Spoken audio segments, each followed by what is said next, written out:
You celebrated 25 years of ESC Club, which is unreal because you're only 22. So right, I know. that? This fateful moment that led you to ESC Club 7. So tell us that story. What happened? Went to Sony. My brother was working in the cafe. I had no money, so I used to go there for a free lunch every day, minding my own business. And I just got approached by these two producers, and they just came up to me and said, "Can you sing?" They wanted me for this solo artist they were trying to put together. Lolly. She did.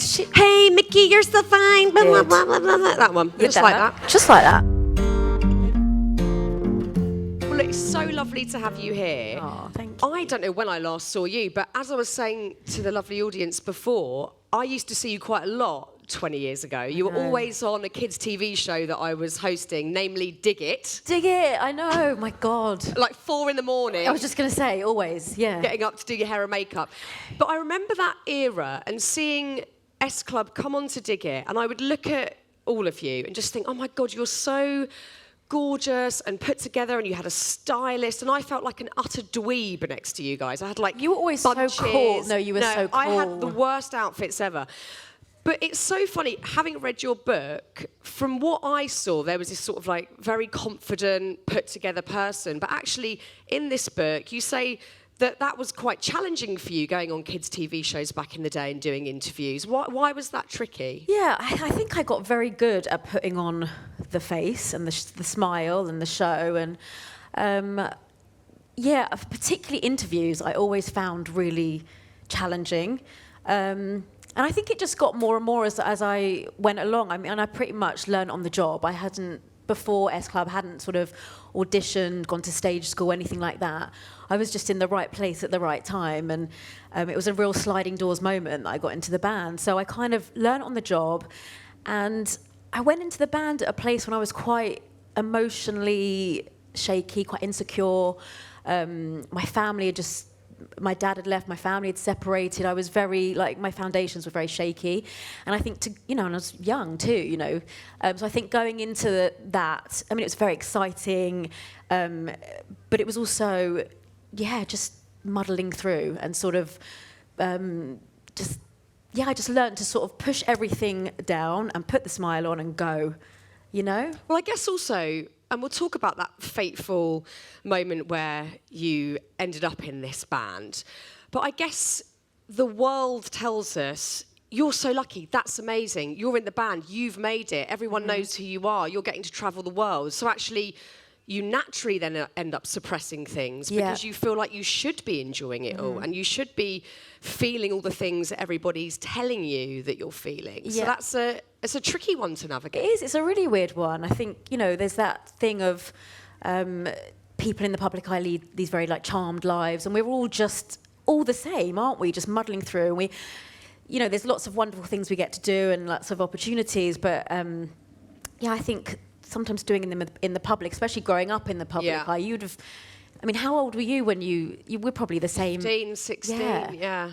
And you just kind of muddle through, don't you? Yeah, without a doubt. Learn on the job. And this was unexpected for you, because I didn't know until I read your book about this fateful moment that led you to ESC Club 7. So tell us that story. What happened? Yeah, so I went to Sony. My brother was working in the cafe. I had no money, so I used to go there for a free lunch every day.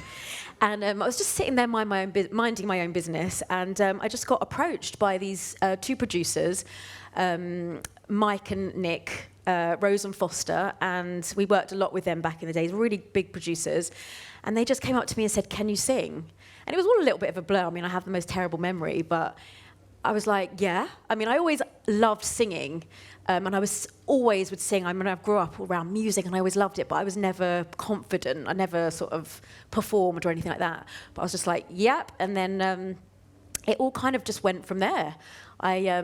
They wanted me for this solo artist they were trying to put together. Lolly. Who remembers Lolly? Anyone remember Lolly? Some of you must. Come on.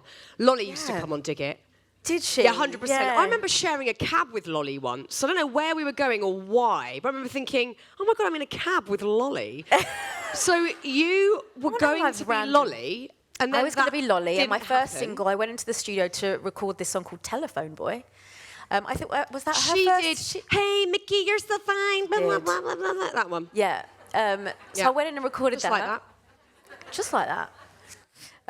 And yeah, that obviously didn't happen. I ended up getting introduced to Simon Fuller. I went to this big World Cup party that he was having at this hotel, and we just chatted for a little bit, and then I went off mingling. I didn't think anything of it. I knew nothing about S Club auditions happening.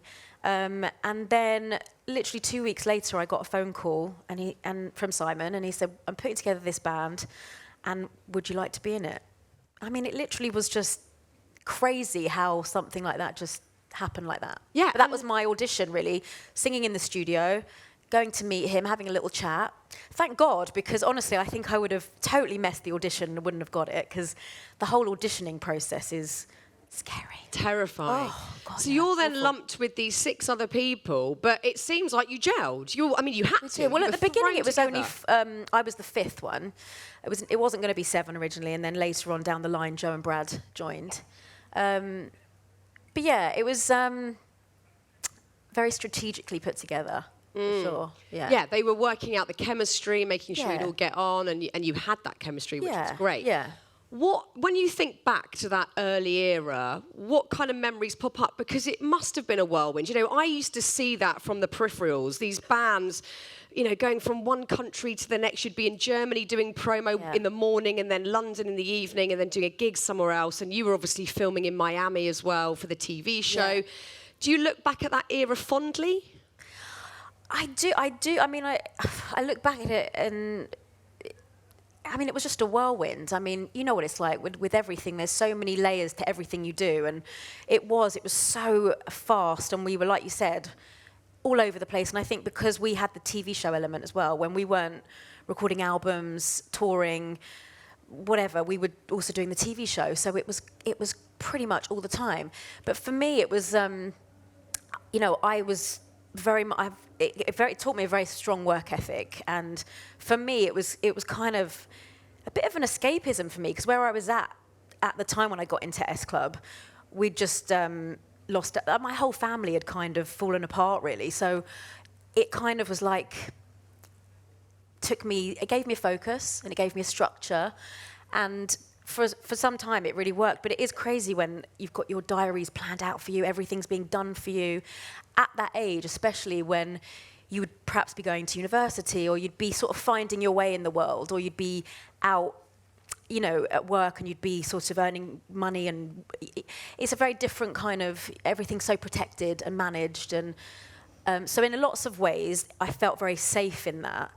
But then as time went on, it doesn't allow you to kind of, I don't know, anyway, I fell into this kind of lane, if you know what I mean. That makes sense. I guess you lose a bit of autonomy because everything is plotted for you, so there's no space to go, I don't really want to do that. And I don't know about you, but I certainly, at that young age, around that time where, you know, you felt like everybody was trying to get the same job and there was a lot of competitiveness. Yeah. I would really not say no very often at all. I would just go, yeah, fine, yeah, I'll do that, no worries. So there's not much room to say, and also at that age, who's got the confidence to say no? Exactly. I certainly didn't. It's so true. It's exactly, and it's a mixture of all of those things combined. You just kind of, there's not the space to go, hang on a minute, how do I feel? Because you've got so many things relying on you, and you're young in this sort of business world, and that's a whole other thing. You've got to learn business, and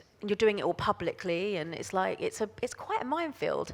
What age do you think that sort of change came into play, where you thought, oh, I can exercise a bit of what I want here, I can say no, or I can say, do you know what, I'm not comfortable with that, or can we try X, Y, Z? When did that happen? Not that long ago. Yeah. Like, really not that long ago. I mean, certainly not throughout S Club, my solo career. And actually, I think after S Club, I probably, for my mental health, would have been a good place to just stop and, like, reflect. But you know what it's like. Again, it goes back to that thing you can't. And I was also, you're scared to stop because, like, you never know when your next job is going to come, and feels like it's quite fickle and it's very fast. But also I'm very driven, and I love what I do. I've always been very career driven and passionate about what I do. But yeah, I wasn't in a good headspace. And, you have to, especially being, whatever we do in life, you have to know yourself to then be able to give yourself fully in it. And so it was a difficult, conflict for me. Did that lack of confidence in saying no spill into your actual life as well? Did you find it easier to say no outside of work, or were you still struggling with confidence to say what you wanted outside of your career? In lots of ways, yeah. I mean, my confidence, I've always struggled with my confidence, really, a lot. And I guess it depends. I think I held people so close, literally like my mum. I got to a point where I wouldn't let anyone in. I mean, the walls went shut down. And that's the thing for me that's taken so long, so much work, years in therapy, really being curious about getting in there, because it's all going on in there, but I buried it so deep that I wasn't letting anyone in, and it was that lack of connection with people that I was craving so much. We all want that connection, don't we, with people? Yeah. That's what life is about. And I just felt so, my esteem, such low self-esteem, and I wasn't making those connections with people. Is that, do you think, a coping mechanism that you learned early on, just to go, shut shop, not connecting with anybody here, I'm just going to just close the doors? For sure, yeah. I mean, I've written about it in my book, but I mean, I grew up, I think it's also a generational thing, but that thing of children are seen and not heard, that was very much, I don't ever remember, like I do with my girls, talking about, I want to hear their voice, I want to hear how they feel, I want to know their opinions, and we didn't have that growing up in my family. And so I grew up to just, I talk about it again, a lot of attention was put on the outside, the exterior, how we looked from the outside. I had to feel like I grew up feeling like I had to be perfect and everything had to be controlled, and trying to being vulnerable for me is something I've always struggled with my whole life. And I think vulnerability is the most beautiful thing. It is so beautiful. You see the real person. And I always used to sort of see people and see that in them, and I couldn't access that. And so that's something that I've been, working on, just to be in the present moment. How much of your self-worth do you think is still tied up in appearance? Oh,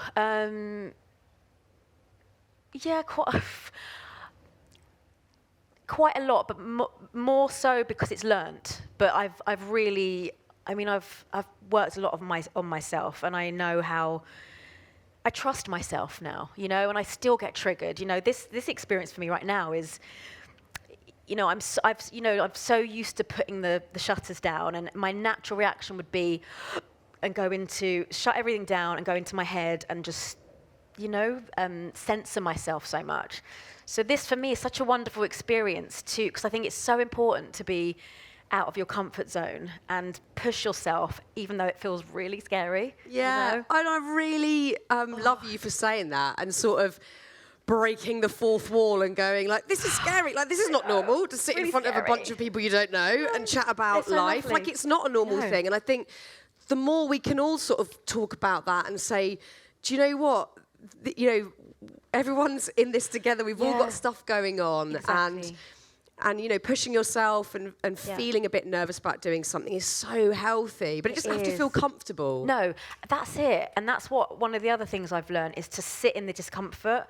Before I would do anything to, that is vulnerability, isn't it? Sitting in discomfort.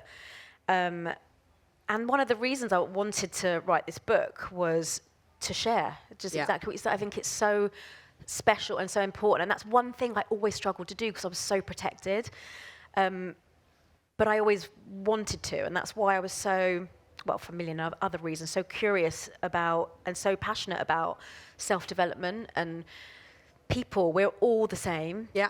All of us, we all have the same insecurities and also I think when you start to really open up, and it doesn't have to be in a public forum, but with friends or whatever, talking about things that are really meaningful or trickier things, that's where you do connect, because everybody's going through something, and we can all find that commonality. And oh God, I've I've totally been there. And it is a really honest book, and I'm sure it was tricky to write at times. You know, you go right back into childhood, and as you touched on earlier, talking about your dad leaving, and he started a new family soon after, which it all felt quite confusing. You weren't quite sure what was going on. No one was really talking to each other. Yeah. That felt like a confusing era of your life. Oh my God, so confusing. Because especially as kids, I wasn't. I mean, I was a teenager, but kids are so emotionally smart, and we sense stuff, don't we? And I knew and I could feel that there was stuff going on, but nothing was ever talked about. And I get now, especially being a parent, all you want to do is protect your kids. It's so difficult to have difficult conversations with your kids and do it in a way that's age appropriate or whatever. So I get that. But yeah, nothing was ever spoken about. And a lot was going on. And I think I sensed that. So I throughout my childhood, I felt a lot of unease and anxiety. I suffered with anxiety and panic attacks. And I think that's why, because I internalized everything. And that's another, I mean, we all know this, but why it's so important to talk and just hear your voice and get it out. And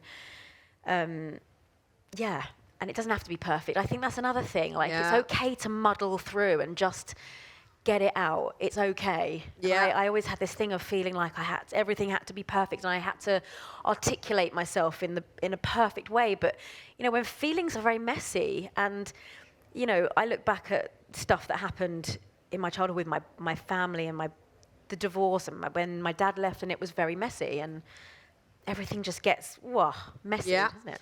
I know, and it's the pressure we put on ourselves to get it all right and to be perfect is wild, whereas, like you're saying, it's fine for things to be a bit of a mess. I mean, certainly this weekend for me is like the biggest lesson and practice in letting go, because there's only so much control I have over any of it, and I have to just go, we'll see what happens, and bits of it might not be perfect, and hopefully bits of it will be lovely, but we just have to sink into that mess and be okay with it. And maybe as we get older, it gets a little bit easier.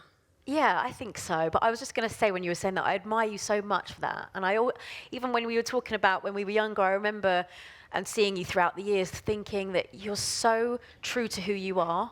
And I think that's just such a beautiful thing, and I really admire that with you. Oh, and I think I'm really grateful. Thank lovely. you, Rachel. But yeah, definitely, I think as we get to know ourselves more, and we're able to start setting boundaries and actually know that it's okay to just speak our truth in the moment, it's empowering. And I think the more empowered we feel, the more we grow. And growth as well is messy. It's like, what I've realized is the more I'm growing, the more I feel. I mean, and we all feel so much, don't we? But I got very used to just pushing the feelings away and not feeling, because I think the feeling just felt too painful. And it all stemmed from my relationship, a combination of things, but I think the relationship with my dad was something that I really struggled with. That loss, it was like a grief, losing him, and someone who you feel like should love you the most. That was something that caused a lot of pain throughout the years that I had to sort of deal with. And I think as you get older, you understand, as well, becoming a parent, that we're all just flawed humans and we all make mistakes. And I realized how important it was you don't forget certain things, but you forgive, and you move forward, and you move forward in compassion and empathy for others, and just without judgment. I mean, I guess we all get to a point where we start to see our parents as humans rather than these kind of idols in our lives that get it all right. And I mean, you were estranged from your dad for some time, but you now are in contact? Yeah. We've had a very messy relationship, really. And then, I think the longest I didn't speak to him was for about 10 or so years. And then we had a couple of meetings, and they were just disastrous. And then as time went on, and I sort of got to a place where I felt more peaceful with it, and understood it a little bit more, I just decided one night to just go over and knock on the door and just say hi and sort of break down that kind of barrier, which I was really scared about doing. But I bet you were. That is a scary thing to do. Yeah, but it felt important because I really believe, like I said before, how important it is to forgive, but not forget. And now I'm in a place where I can set boundaries. I can develop a relationship with my dad now and see him for him as a human being, and now grow a relationship that will be like just two people, instead of him being my dad. And I don't have expectations anymore. Yeah. I think that's also the thing, is like letting go of the expectation. But equally, you haven't got that, and I'm sure we've all had it, whether it's a relative or a friendship, where a relationship breaks down and neither of you are communicating, and it feels horrible knowing you've got that person out there that there's that just disconnect with. And actually, like we've talked about earlier, it can be a mess, but it can be a relationship that works in its own way, and it doesn't have to be perfect, and there's boundaries, and as you say, your expectations are kind of, lower. Yeah. But it's better than having someone out there where there's no relationship. Yeah. And also, I think it's a lot of our pride gets in the way. Yeah. And a lot of, I don't know if ego is the right word, but a lot of, and defense, and nothing can move forward in that. And yeah, I think, it is messy, and it does, like you said, it doesn't have to be perfect. But what has been really nice with my dad, actually, is I lost my driver's license. I've got it back now, but... it's all that 20-mile-an-hour zone in London stuff, probably. Right, yes, exactly. 26 miles an hour in a 20, exactly. And then, so I asked my dad to drive me around certain places, and it was a really nice opportunity to just hang out and just chat and sort of get to know each other again, which was a really good thing came out of that. That's really cool. And also, when you're driving, you're not looking at each other. Exactly. So it gives you that opportunity, like you can speak a bit more freely because you're just both looking, like if you're out for a walk, there's something about that. Yeah, definitely. That's really cool. Yeah. I love that. And I love that you shared that in the book. I thought that was brilliant. Yeah. When your own marriage with your ex-partner started to break down, did you have fears come up from your own childhood? And how did you navigate that? Did I have fears? Yeah, I had fears for the girls. They were my main... I think there was lots of fears. There was lots of questioning. Am I doing the right thing? God, it was just... I was in turmoil with it. And, yeah, obviously the main thing were the children and the girls in it. So, yeah... it was a really, really hard time. But I think I'm not someone who believes in staying in a relationship for the children. I think, we as parents show our children how to be happy, how to love, how to communicate, how to, so it was a really tricky time, but we were very lucky in that we decided to get couple therapy, and we had a lot of advice on how to talk to them through it. But I wasn't scared in the fact that I was scared for them and how they'd be affected by it, but I always knew that I wanted to talk to them and make them feel as safe as... And and Alex, their dad, also, we're very aligned with that. It's all about them and making them feel like we are there and we are not going anywhere, and we never speak badly about each other. We've done it in... it's definitely a process, and it's taken a lot of navigating, and it will for some time, but that is our focus, is to keep them feeling as safe as possible. Yeah, from reading the book, it seems like it's been a really communicative and amicable separation, and that communication has been the key to all of the success of your separation. Because I think you can have successful departures from a relationship where you know that there are no loose ends, that everybody's speaking, and I guess...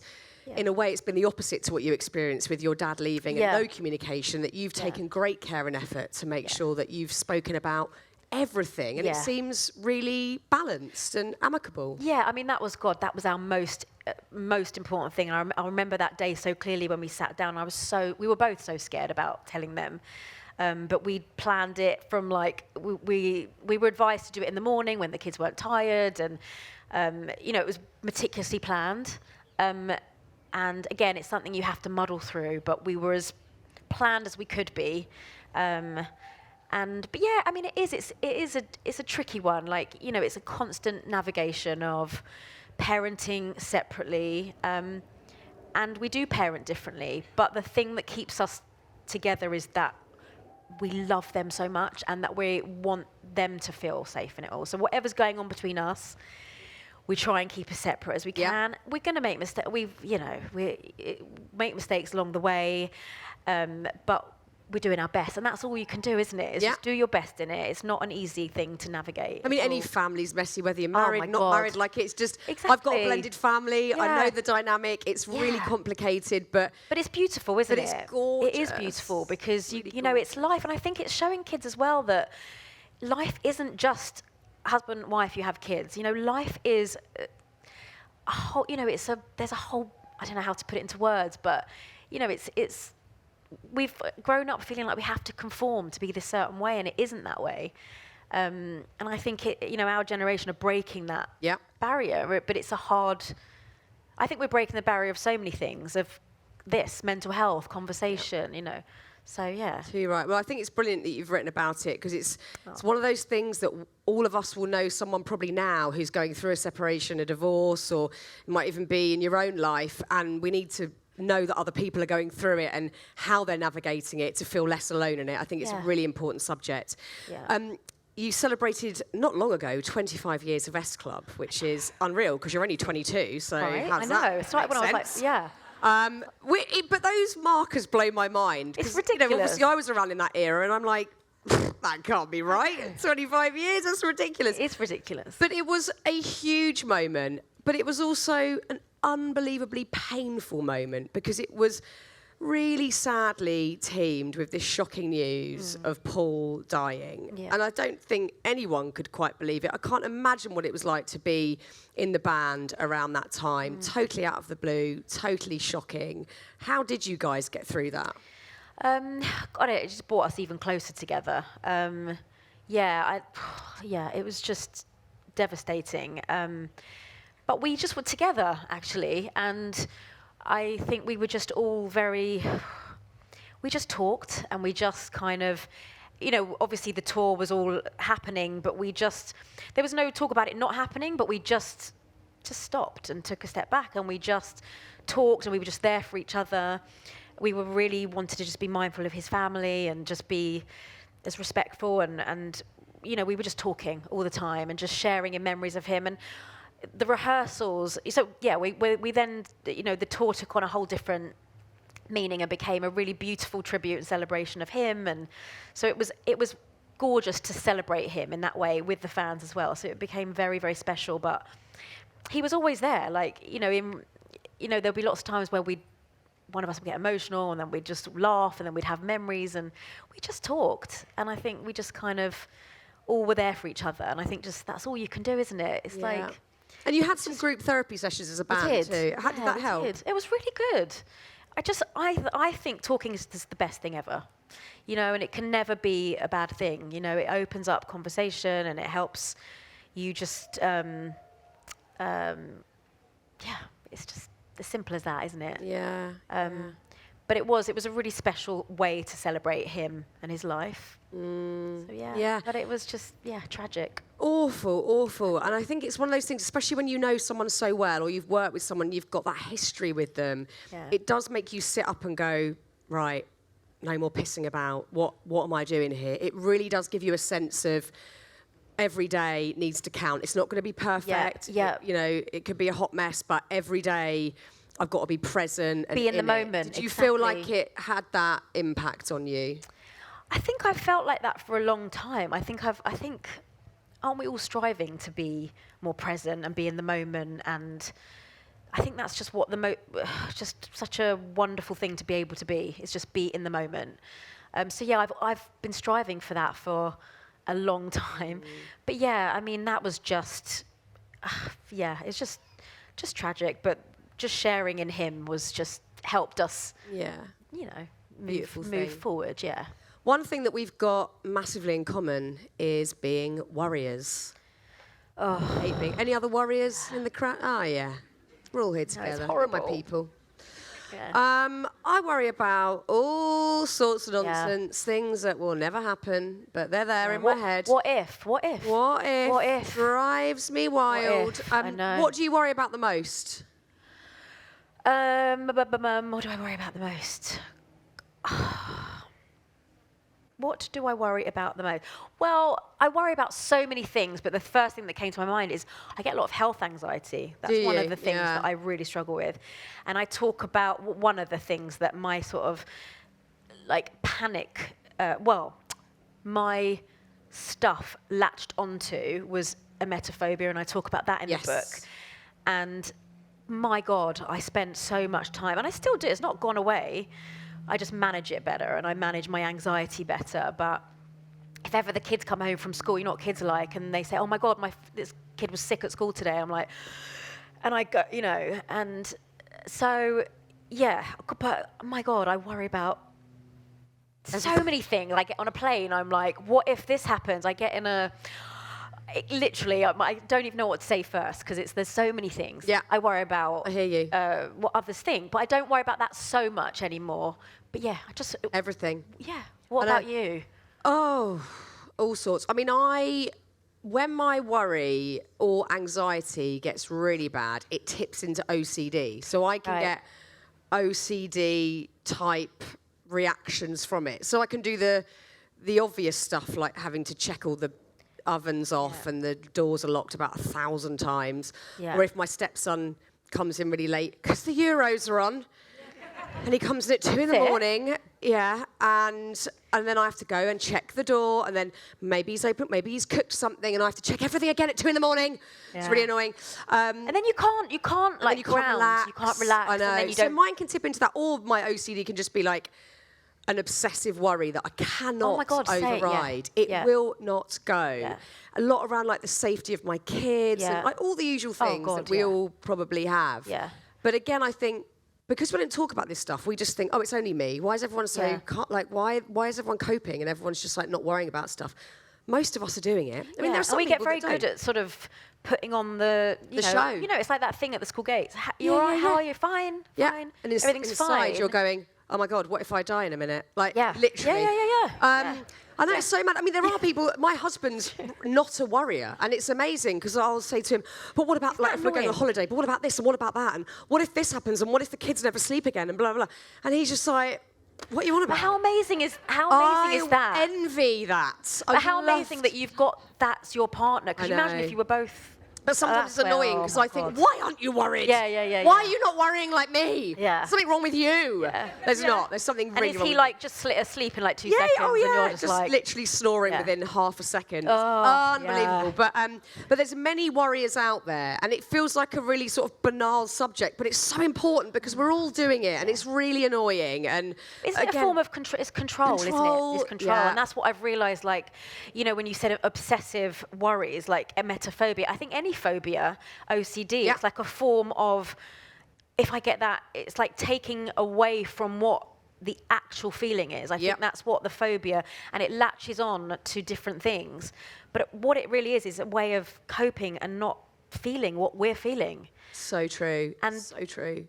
That feeling of, again, goes back to sitting in the discomfort of whatever those feelings are. And I think that is what is the most important thing, to sit in and go, look inside and go, and accept it and go, okay, that doesn't feel, or whatever. It's hard, you know, it's hard when you're feeling fear and you're feeling scared or whatever you're feeling.